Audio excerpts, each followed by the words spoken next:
My name is Daniel Gady. I'm a veteran of the U.S. Army.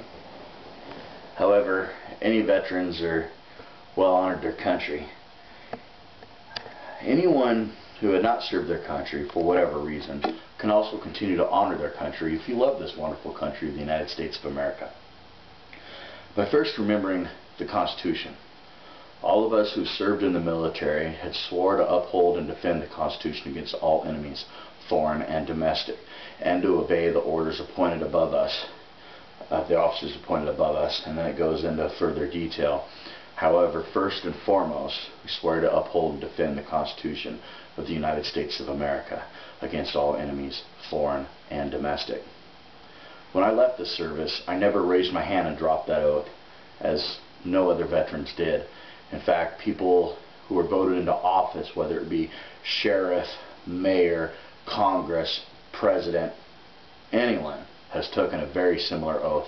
In fact, the part of uphold and defend the Constitution against all enemies, foreign and domestic, even presidents have taken that oath. The First Amendment, since most people don't seem to remember the Constitution, only what people said on the news, Congress shall make no law respecting an establishment of religion or prohibiting the free exercise thereof. It's not Congress and the government and religion shouldn't exist together. It is the government, the Congress, shall make no law respecting an establishment of religion or prohibiting the free exercise thereof.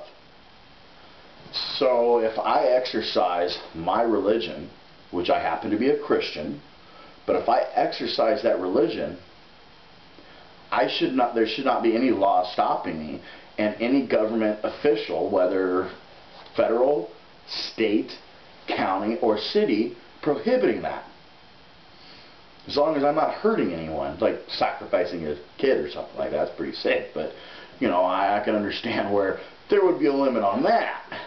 However, saying that I love my Lord and Savior, what's wrong with that? I have some friends who are Jewish, and I have some friends who are Muslim, and we've spoken, we have different views, but you know what? We still get along. That's what's great about the United States of America, is the freedom of religion. And that's exactly how it's worded. The next part, or abridging the freedom of speech. Now, if I'm in an establishment, then I'm cursing and they do not want me to be there because there's children there and they don't want the children to hear the cursing or something to that effect, that is their right. However, if it happens to be a bank who's stolen money from me or something to this effect and I'm agitated and I speak my mind a little more openly than I probably should morally sometimes, there is no law against that. It is freedom of speech. Point blank. And the bank cannot have me arrested for that. The only thing they can do is pretty much say, here's your money, we're closing your account. But they can't say, we're keeping your money and you need to leave because you said a bad word or because you've said something that we disagree with. Because once again, or abridging the freedom of speech, or of the press, freedom of the press, or the right of the people to peaceably assemble. So even if someone wants to have an assembly protesting a certain person in office or a certain bill being passed or anything to this effect, they can't abridge that right.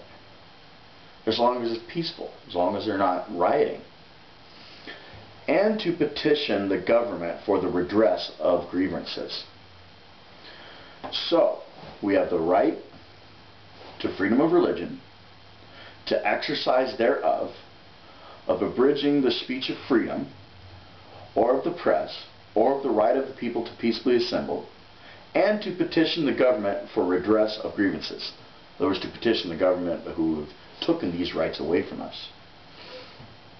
Many of us have been quiet as we've watched our freedoms get pulled away.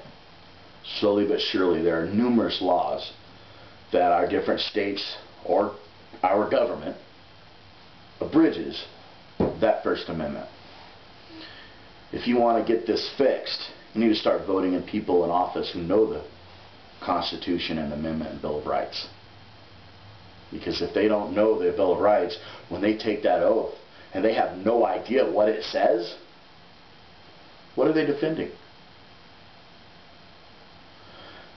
Thank you. This is all we have the time for the First Amendment. But once again, I will repeat the amendment. Congress shall not or shall make no law respecting an establishment of religion, or prohibiting the free exercise thereof, or abridging the freedom of speech, or of the press, or the right of the people peaceably to assemble and to petition the government for a redress of grievances. Thank you, and may your Lord bless you.